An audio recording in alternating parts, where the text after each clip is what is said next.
Shalom pendengar yang dikasihi Tuhan dimanapun Anda berada. Sesaat lagi Anda akan menikmati siaran tunda ibadah World Revival Center, ibadah kebangunan rohani yang diadakan setiap hari Kamis jam 18.30 bertempat di BTC Ruang Balarea.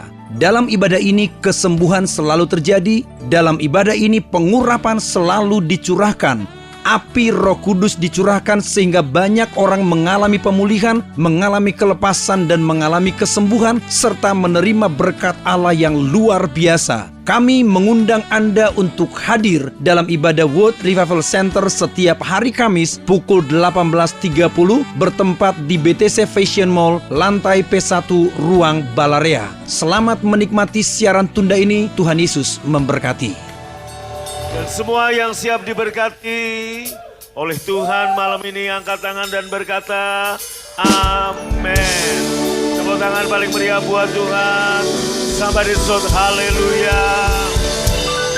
Saya percaya kabarnya kita semua sehat, kuat, makmur, panjang umur, awet muda diberkati Tuhan, amin. Yang percaya katakan yes. Silakan duduk saudara. Kita buka saudara Kisah Rasul 15 ayat yang ke-10 dan 11. Kalau demikian mengapa kamu mau mencobai Allah dengan meletakkan pada tengkok murid-murid itu suatu kuk yang tidak dapat dipikul baik oleh nenek moyang kita maupun oleh kita sendiri. Sebaliknya kita percaya bahwa oleh kasih karunia Tuhan Yesus Kristus kita beroleh keselamatan. Kata akan ini enggak tepat. Dalam terjemahan IMB enggak ada kata akan. Saudara, seperti kita ketahui, Alkitab pertama ditulis dalam bahasa Yunani. Bahasa Yunani punya 5 juta kosa kata. Diterjemahkan ke dalam bahasa Inggris yang punya perbendaraan katanya hanya 1 juta.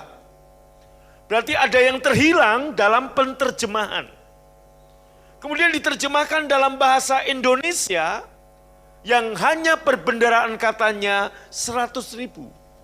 Dari 5 juta ke 1 juta sudah berkurang 80%.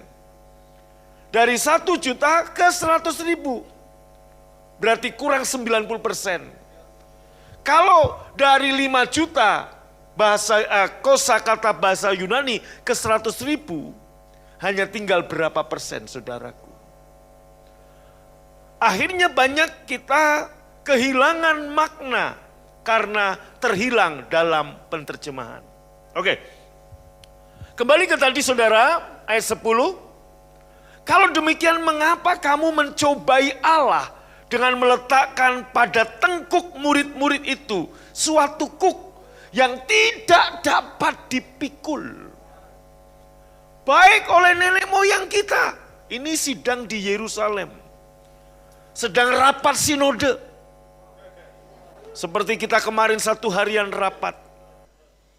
Kemudian saudaraku, tercetuslah kalimat ini, kenapa kita ini hamba-hamba Tuhan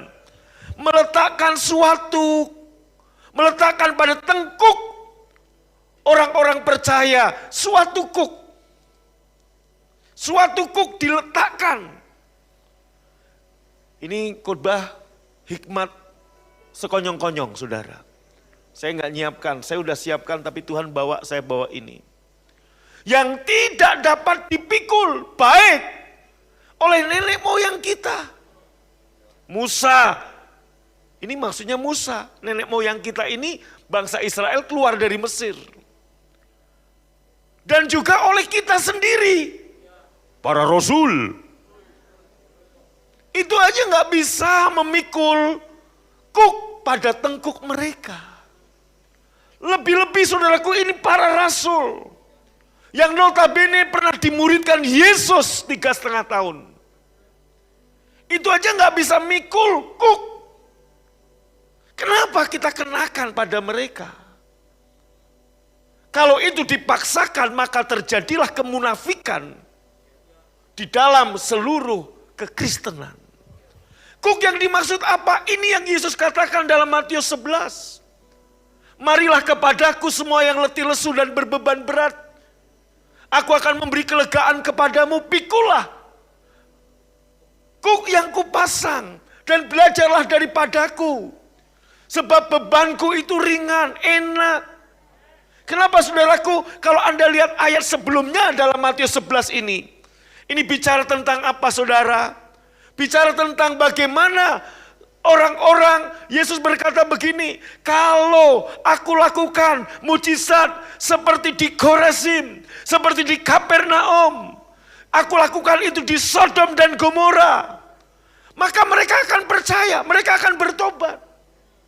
Tetapi Yesus sudah melakukan berkali-kali mujizat, tapi Kapernaum tetap menolak Yesus. Khorazim tetap menolak Yesus.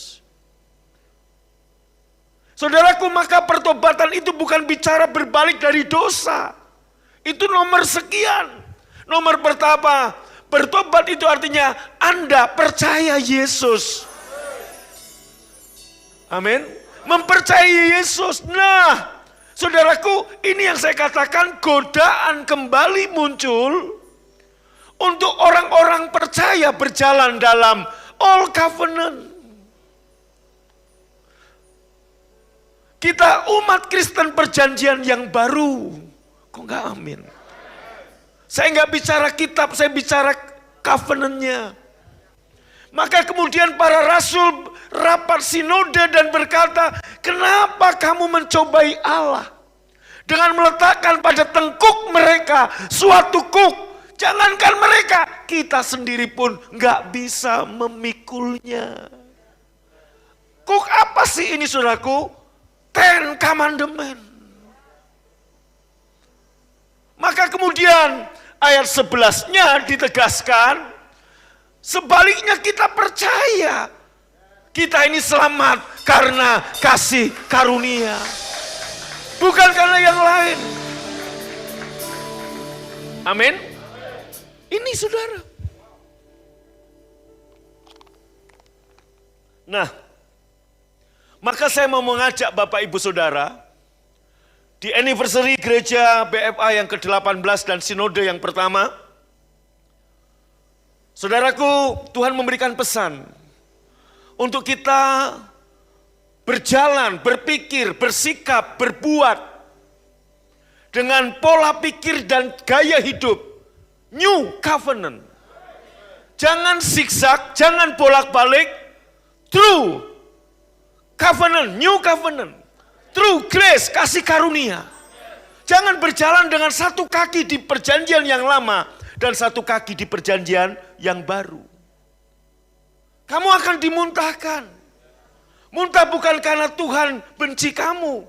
Seperti saya katakan, kalau saya dan saudara makan sesuatu dan itu sangat keasinan, refleks mulut kita, melepeh. Old Covenant sudah basi. Saudaraku, begitu dicampur akan menghasilkan sesuatu yang gak enak waktu Tuhan menikmatinya, refleks, dilepeh, dimuntahkan. Maka dalam Wahyu pasal yang ketiga, kamu menyangka kamu gak kurang apa-apa, kamu kaya. Padahal kamu tidak tahu kamu miskin, kamu buta, kamu telanjang. Saudaraku, ini menunjuk kepada apa? Kepada orang-orang yang mengandalkan performa perbuatan baiknya. Standar kebenarannya adalah melihat orang lain yang tidak lebih baik dari dia. Maka tadi dikatakan saudara, sebaliknya kita percaya oleh kasih karunia Yesus kita selamat dan kita hidup karena kasih karunia Yesus. Kenapa kamu mencoba meletakkan kuk pada tengkuk mereka yang jangankan mereka, kita sendiri pun gak bisa melakukannya. Petrus dan rasul-rasul akhirnya ngakui, kita gak bisa ngelakuinnya. Maka Saya beritahu begini, ada yang bilang bahwa kasih karunia itu untuk Kristen kanak-kanak. Hukum Taurat untuk Kristen dewasa. Itu kebalik. Anak-anak nepios perlu diatur dengan hukum. Tapi orang yang dewasa, dia sadar. Harvest waktu kecil dia mau nyalakan kompor, saya bilang, Harvest jangan main kompor, jangan main api. Dia pegang pisau, jangan. Kenapa? Takut tanganmu terluka. Tapi waktu anak saya udah sebesar Revival Chris, saya nggak akan larang. Kenapa? Dia udah gede. Dia udah bisa membedakan main api, main kompor, dia udah tahu. Nah saudaraku, saya melayani bukan karena saya pengen dapat upah, bukan karena saya pengen saudaraku menyenangkan hati Tuhan. No. Dalam perjanjian yang lama, dalam hukum Taurat, itu wajib. Anda beribadah wajib, nggak beribadah ada hukumnya. Anda beribadah ada pahalanya. Dalam perjanjian yang baru, kita sudah diberkati. Amin. Kita udah dibenarkan. Dalam perjanjian yang lama, saudaraku, lu bikin dosa ada hukuman. Dalam perjanjian yang baru, saudaraku, loh kita ini kan udah diselamatkan, kita udah dibenarkan, kita orang benar. Kita tahu identitas kita. Maka jangan letakkan kuk pada tengkuk umat Tuhan yang kita sendiri gak bisa melakukannya. Tanyalah sama hamba-hamba Tuhan yang sepertinya kalau khotbah tentang kuk seperti ini, dia kamu harus begini, kamu harus begini. Dan kalau itu bicara soal hukum, tanya pada mereka, apa Bapak bisa melakukannya? Lebih baik seperti para rasul terbuka, kita pun gak bisa melakukannya. Apalagi mereka. Amin. Nah, saya mau mengajak Bapak Ibu, malam ini benar-benar kita harus pakai cara pikir dan gaya hidup New Covenant, perjanjian yang baru. Maka dalam Efesus 1 ayat yang ketiga dikatakan demikian. Efesus 1 ayat yang ketiga, terpujilah Allah dan Bapa Tuhan kita, Yesus Kristus, yang dalam Kristus baca sama-sama, telah, kurang keras apa?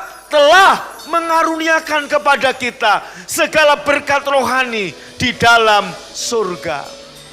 Telah, sama-sama katakan. Bukan akan.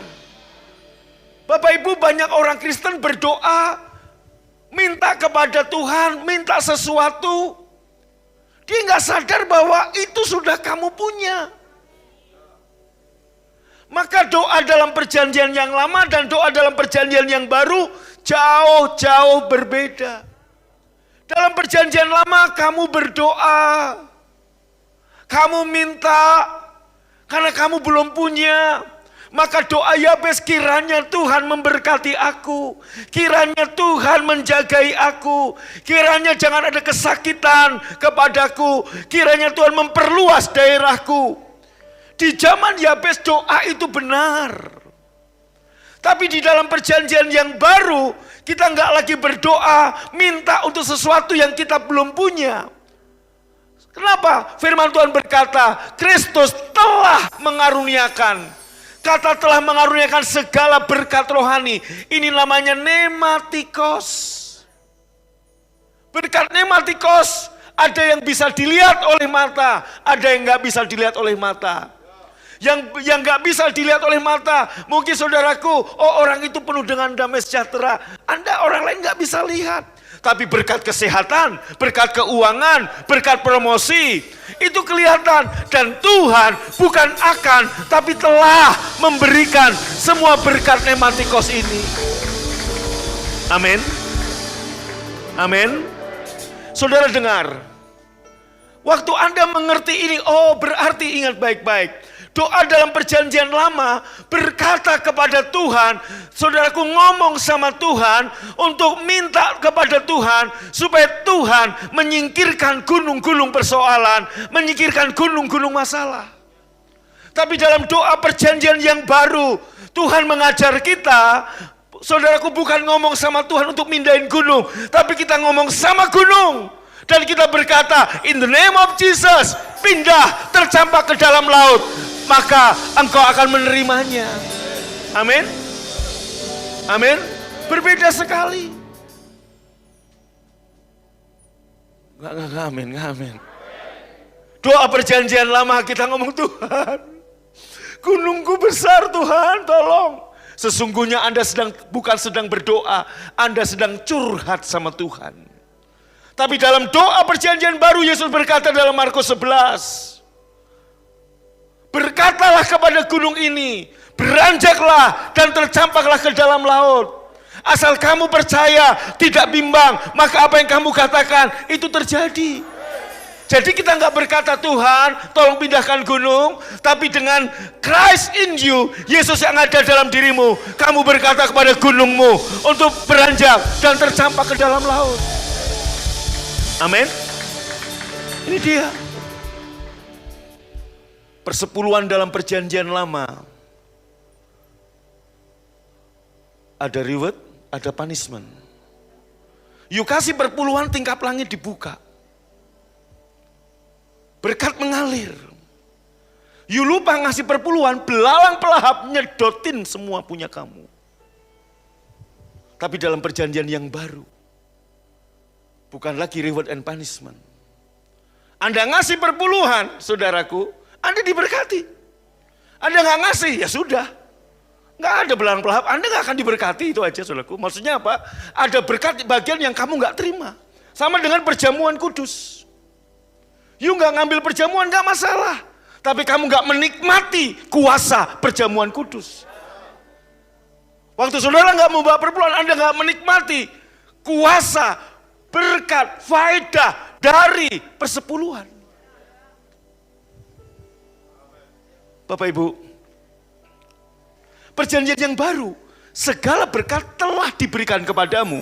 Jadi kalau kamu berdoa, bukan karena minta berkat, karena apa? Kamu mencintai dia, kamu pengen mengenal dia, kamu pengen punya hubungan yang lebih intim dengan dia. Sebagai tanda hormatmu kepada Tuhan. Maka saudaraku, dalam perjanjian yang lama, pelayanan kita, taburan kita, itu sacrifice. Itu pengorbanan. Maka begitu pengorbanan, ada yang sakit di sini. Begitu saudaraku pengorbanan gak dihargai, maka orang akan kecewa. Kain memberikan saudaraku sacrifice, pengorbanan. Tapi Habil memberi more excellent sacrifice, lebih dari sekedar pengorbanan, yaitu apa? Bisa membawa kepada Tuhan, itu kehormatan saudaraku. Amin. Ini pola pikir perjanjian yang baru. Tuhan telah memberikan pada kita segala berkat, nematikos, bukan akan, tapi telah. Kita buka kitab Wahyu saudara. Wahyu pasal 3, ayat 16. Jadi karena engkau suam-suam kuku, dan tidak dingin dan tidak panas, aku akan memuntahkan engkau dari mulutku. Karena kamu berkata, aku kaya, aku telah memperkayakan diriku, aku gak kekurangan apa-apa. Dan karena engkau gak tahu bahwa kamu melarat, kamu malang, kamu miskin, kamu buta, kamu telanjang. Maka aku nasihatkan kamu supaya kamu membeli daripadaku emas yang telah dimurnikan dalam api. Agar engkau menjadi kaya dan juga pakaian putih supaya kamu dapat memakainya. Agar jangan kelihatan ketelanjanganmu yang memalukan. Dan lagi minyak untuk melumas matamu supaya engkau dapat melihat. Saudaraku, tahukah saudaraku ada satu orang pemuda yang nyaris sempurna. Dia lebih sempurna dari saudara dalam perbuatan. Dia datang kepada Tuhan Yesus, Guru, gimana caranya supaya aku selamat? Apa yang harus aku lakukan? Yesus berkata, lakukan 10 commandment. Lakukan 10 perintah Tuhan. Kamu jangan mencuri, kamu jangan begini, kamu jangan begini. Seorang pemuda yang kaya ini berkata, Semua itu telah kulakukan sejak masa kecilku, sejak masa mudaku. Dia datang dengan performa dirinya. Dia datang dengan, saudaraku, merasa bahwa dia nggak kurang apa-apa. Apa yang Yesus katakan? Masih ada yang kurang daripadamu. Jualah segala milikmu. Pergilah, pulanglah ke rumah, jual semua hartamu. Dan ikutlah aku. Maka kamu akan mendapatkan keselamatan itu. Karena itu yang kurang. Pak, seandainya Pak, ada satu pemuda yang lain dan berkata, Tuhan, aku udah lakukan, aku udah jual semua milikku, aku udah begini, apalagi yang kurang? Saya percaya, pasti ada yang kurang dalam diri seseorang. Waktu Anda datang dengan hukum, Yesus akan memberikan pada hukum. Tapi waktu Anda datang dengan kerendahan hati, Yesus memberi kasih karunia kepadamu. Amin. Nah saudaraku, Yesus berkata, maka aku menasihatkan kamu supaya kamu membeli daripadaku emas yang telah dimurnikan dalam api. Agar kamu menjadi kaya. Kenapa? Kamu merasa kamu kaya. Kamu gak kurang apa-apa padahal kamu miskin. Jangan pikir dengan perbuatan benarmu kamu kaya. No, ternyata pemuda yang kaya ini. Saudaraku, Yesus berkata, oh alangkah sedihnya. Dia udah melakukan semuanya, cuma satu yang kurang. Hatinya melekat sama harta. Maka saudaraku, ya, Yesus kemudian berkata demikian. Lebih mudah seekor unta masuk lubang jarum daripada orang masuk surga. Gemparlah para murid dan berkata, kalau begitu siapa yang bisa diselamatkan? Dan Yesus berkata, memang itu mustahil bagimu, tapi tidak mustahil bagi Allah. Karena keselamatan bukan karena perbuatan saudara, bukan karena kebenaran kita, tapi itu adalah pemberian Tuhan, saudara. Amin. Maka Tuhan berkata, haleluya, juga pakaian putih. Apa ini pakaian putih? Untuk menutupi ketelanjanganmu. Pakaian putih ini adalah jubah kebenaran. Mari kita buka Imamat 1 ayat yang ke-6. Pakaian putih ini berbicara jubah kebenaran. Dan malam ini saya akan tutup, saudaraku. Jangan GR dulu, 5 menit lagi selesai. Jangan, saudara. Saya akan tutup dengan jubah kebenaran. Dan hari ini saudara dan saya memakai jubah kebenaran. Yang mengerti, yang setuju, saudara dan saya pakai jubah kebenaran berkata apa? Amin. Imamat 1 ayat 6 berkata, kemudian haruslah ia menguliti korban bakaran itu, memotong-motongnya menurut bagian-bagian tertentu. Kemudian saudara, haruslah ia menguliti korban bakaran itu dan memotong-motongnya menurut bagian-bagian tertentu. Korban bakaran anak domba jantan berumur 1 tahun ini atau lembu jantan, saudaraku, harus dikuliti. Ini merupakan gambaran bayang-bayang dari anak domba Allah.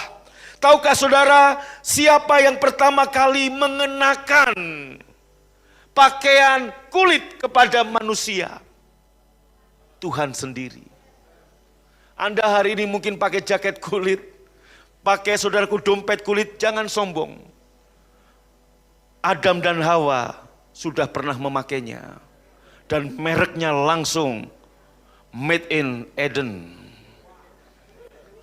Amin. Haleluya. Amin. Ya, saudaraku, ya. Bapak Ibu saudaraku, siapa yang pertama kali mengenakan pakaian kulit itu pada manusia? Tuhan sendiri saat dia menemukan Adam dan Hawa bersembunyi di balik semak-semak, di balik pohon-pohonan. Karena mereka takut kepada Tuhan. Mereka menjadi takut dan sadar dosa. Dan apa yang mereka lakukan waktu mereka sadar dosa? Mereka sadar bahwa mereka telanjang dan kemuliaan Tuhan yang sebelumnya adalah pakaian mereka. Jadi kalau ada yang bilang Adam dan Hawa waktu di Taman Eden telanjang, salah. Adam dan Hawa di Taman Eden, dia memakai pakaian kemuliaan, jubah kebenaran. Tetapi karena dosa Adam dan Hawa saudaraku, kemudian takut, dan apa yang mereka lakukan? Lihat baik-baik. Adam dan Hawa membuat agamanya sendiri. Dengan cara apa? Dia saudaraku mengambil daun-daunan, menutupi, menjadi pakaian, menutupi ketelanjangan mereka. Sekali lagi, semua upaya manusia untuk mencapai Allah akan ditolak oleh Tuhan. Amin. Anda lihat saudaraku, waktu mereka menutupi, mereka sedang membuat agamanya sendiri. Mereka pikir dengan mereka tutupi dengan daun-daunan, mereka berkata, aku sudah tertutup. No.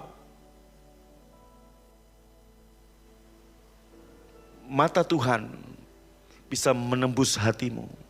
Mata Tuhan bisa melihat apa yang menutupi kamu. Pakaian yang terbuat dari daun, tetap mata Tuhan bisa menembus. Apa yang Tuhan lakukan? Dia mengambil seekor binatang, itulah anak domba, disembelih, dikuliti, dan kulit anak domba yang berlumuran darah tadi dikenakan kepada Adam dan Hawa. Dan darah itulah yang membuat mata Allah nggak lagi bisa melihat. Dengar baik-baik. Darah Yesus yang membuat mata Tuhan nggak bisa melihat lagi dosa-dosa kita. Maka di dalam Yesus tidak ada lagi penghukuman. Karena apa? Semuanya sudah diselesaikan oleh darah Yesus.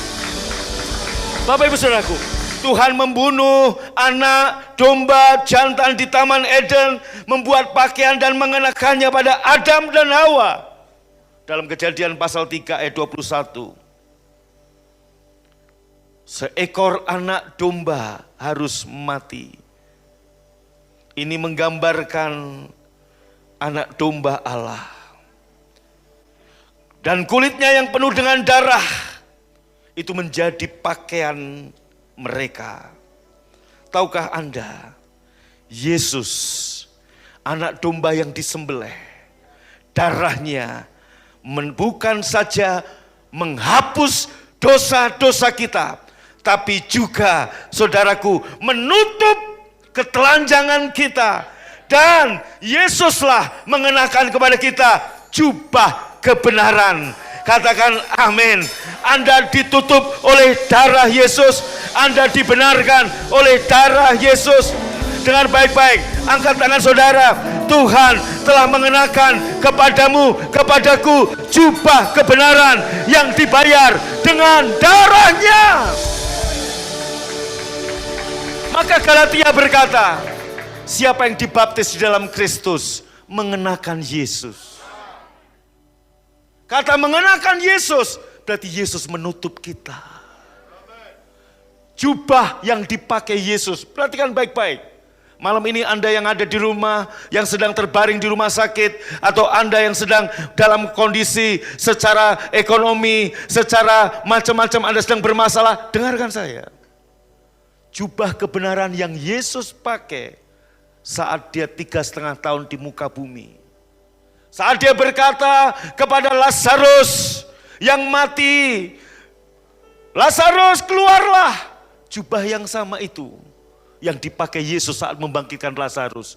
Jubah yang sama dikenakan kepada Bapak Ibu Saudara. Jubah yang dipakai Yesus saat dia menghardik angin badai. Diam, tenanglah. Jubah yang sama itulah yang Anda dan saya pakai hari ini.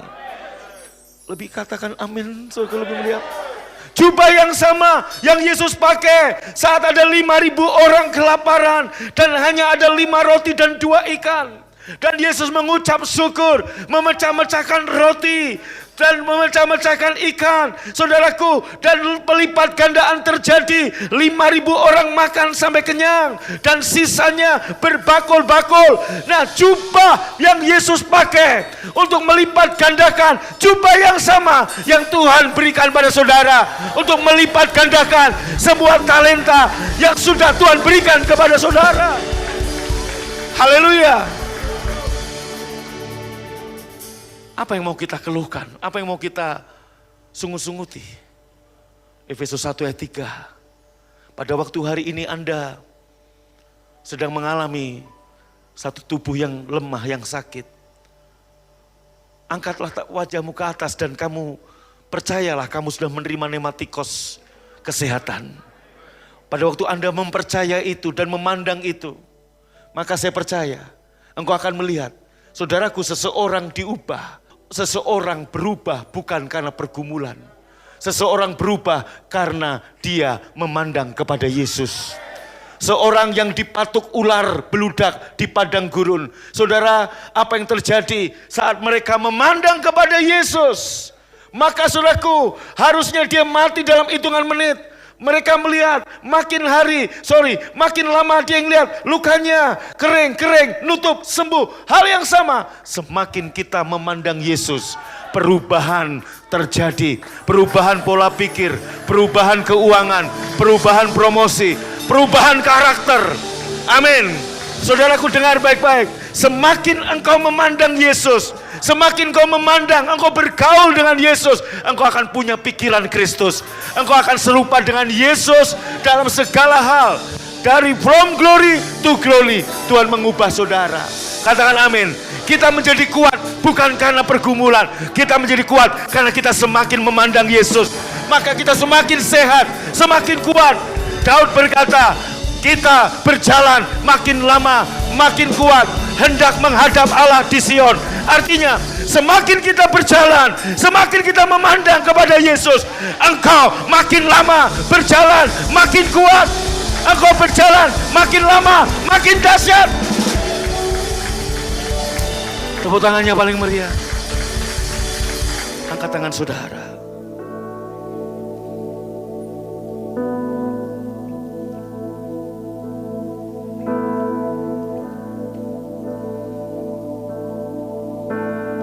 Belum pernah ada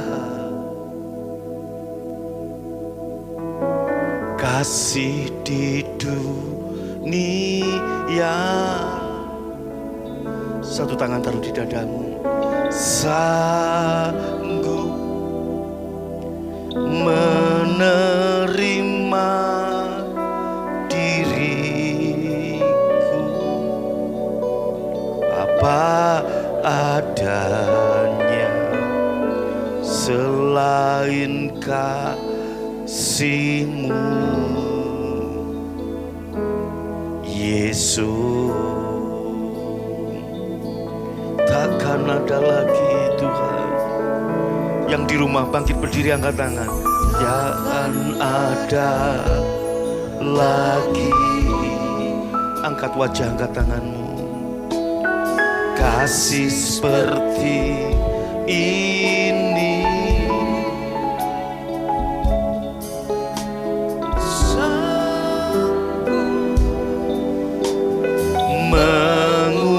Mengubahkan hidupku menjadi baru, selain kasih-Mu, Yesus.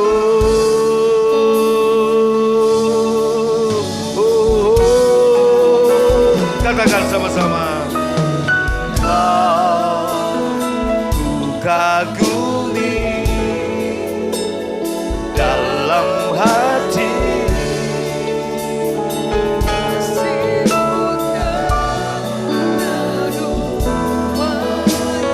amin, amin. Sampai kini ku akui kasih-Mu yang dahsyat. Lagi kau kagumi dalam hati, kasih-Mu tiada duanya.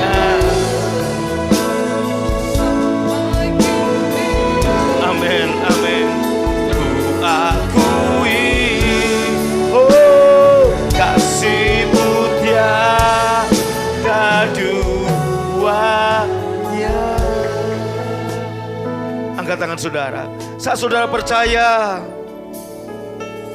Anda dibenarkan karena darah Yesus, Siapa yang percaya Anda dibenarkan karena darah Yesus, bukan karena perbuatan kita, maka Anda akan melihat, saudaraku, Anda akan melihat, Anda akan mengalami hal-hal yang dahsyat, pengaruh yang luar biasa, karena Anda dan saya mengenakan jubah kebenaran Yesus. Saudara akan melihat mujizat-mujizat, kesembuhan, pelipat gandaan, promosi terjadi dengan sendirinya. Waktu Anda terus memandang, Anda mempercayai, saya mengenakan jubah kebenaran Yesus. Jubah yang sama yang Yesus pakai saat melipat gandakan 5 roti 2 ikan.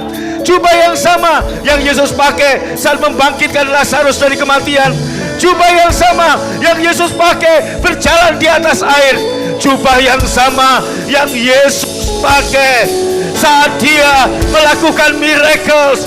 Jubah itu juga, yaitu jubah kebenaran yang dikenakan kepada saudara. Maka Anda akan melihat jubah kebenaran itu, jubah kebenaran Yesus, bukan karena kebenaranmu. Haleluya. Akan menarik, akan menarik, akan menarik semua berkat Tuhan ke dalam kehidupan saudara, ke dalam kehidupanmu. Jubah kebenaran yang engkau pakai akan menarik kemurahan Tuhan. Oh, segala berkat Allah dalam kehidupan saudara. Haleluya. Saya berjalan makin lama makin kuat menghadap Allah di Sion. Haleluya. Katakan bagi berdiri semua, kau ku kagumi.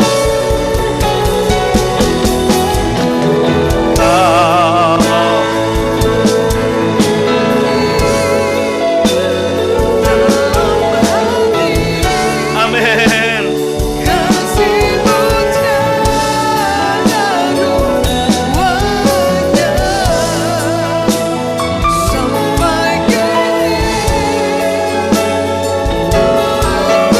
Haleluya. Kasih-Mu tiada dunia. Sekali lagi. Kau ku kagumi.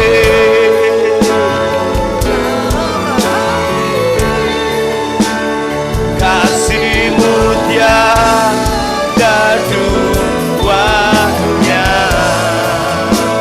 Sampai kini ku akui kasih-Mu tiada dua.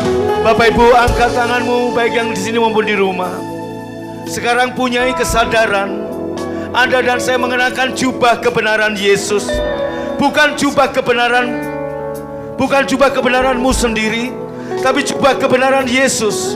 Maka saudaraku, setiap hari saat engkau datang dalam hadirat Tuhan dalam saat teduh, mari katakan pada Tuhan, Bapa, di dalam nama Yesus kami bersyukur karena kami mengenakan jubah kebenaran yang menutupi seluruh kehidupanku dari ujung kepala sampai kaki.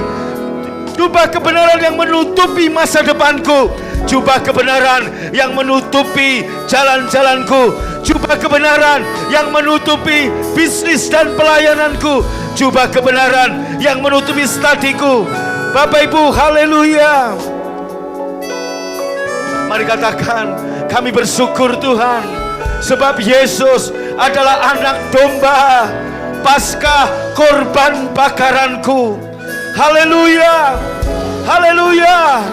Kulitnya dikuliti, dijadikan jubah untuk menutupi ketelanjanganku. Dengarkan baik-baik. Berapa nilai saudara di hadapan Bapa? Senilai Bapa memandang Yesus. Siapa saudara di hadapan Bapa? Seperti Bapa memandang Yesus, seperti itulah dia. Kemurahan apa yang Bapa berikan kepada Yesus, kemurahan yang sama yang Bapa berikan kepada saudara. Promosi apa yang Bapa berikan pada Yesus? Promosi yang sama yang Bapa berikan kepada saudara. Siapa Yesus bagi Allah, demikian juga saudara bagi Allah. Haleluya. Sebagaimana Yesus sekarang ada, demikianlah saudara dan saya ada. Bukan kebenaranmu sendiri, melainkan kebenaran Yesus yang telah Anda kenakan. Itulah yang menarik berkat, kemurahan, anugerah, rahmat dari Bapa di surga. Haleluya. Katakan, ku kagumi dalam hati, kasih-Mu tiada duanya. haleluya. Sampai kini akui kasih-Mu tiada duanya. Ku kagumi dalam hati, Haleluya. kasih-Mu tiada duanya. Sampai kini ku akui kasih-Mu tiada duanya. Sekali lagi, angkat kedua tangan kita, pandang Yesus. Terima kasih, coba kebenaran. Kagumi dalam hati, Haleluya. kasih-Mu tiada duanya. Sampai kini ku akui kasih-Mu tiada duanya. Mari celebrate. Waktu Anda ambil roti dan angkat cawan perjamuan, Anda sedang merayakan kematian Tuhan, mendeklarasikannya. Jadikan ini sebagai perayaan. Haleluya. Katakan haleluya.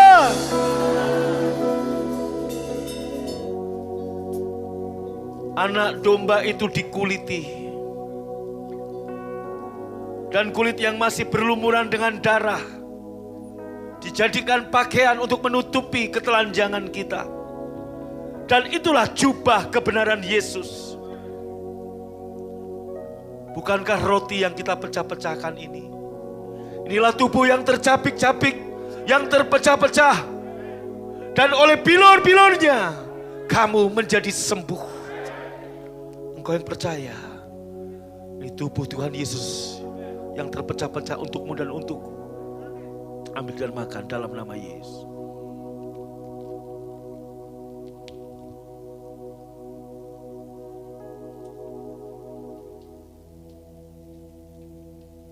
Angkat cawan dengan tangan kanan saudara. Saat engkau makan tubuh dan minum darah Yesus, engkau sedang menelan kehidupanmu, kesembuhanmu, kemenanganmu, kemakmuranmu. Bukankah cawan pengucapan syukur yang atasnya kita mengucap syukur ini adalah persekutuan dengan darah Tuhan Yesus? Yang percaya ambil dan makan dalam nama Yesus. Haleluya. Angkat tangan, naikkan syukur. Terima kasih Yesus. Belum pernah ada Tuhan kasih seperti ini, dan tidak akan pernah ada lagi.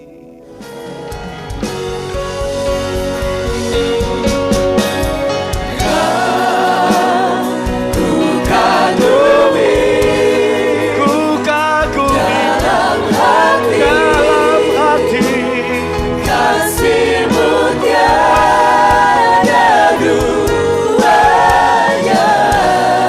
Aku impartasikan kesembuhan untuk setiap saudara yang sakit, yang terbaring di rumah sakit, di dalam nama Yesus. Kasih-Mu tiada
tepuk tangan buat Tuhan Yesus.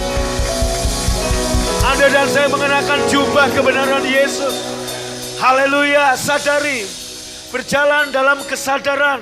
Saudara dan saya melangkah memakai jubah kebenaran Yesus. Katakan amin, haleluya. Boleh tepuk tangan paling meriah buat Tuhan. Katakan haleluya.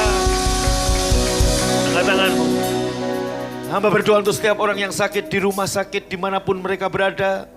In the name of Jesus, dan setiap orang-orang yang sakit yang namanya tidak kusebut. Aku mengimpartasikan kesembuhan Allah mengalir atas engkau di dalam nama Tuhan Yesus.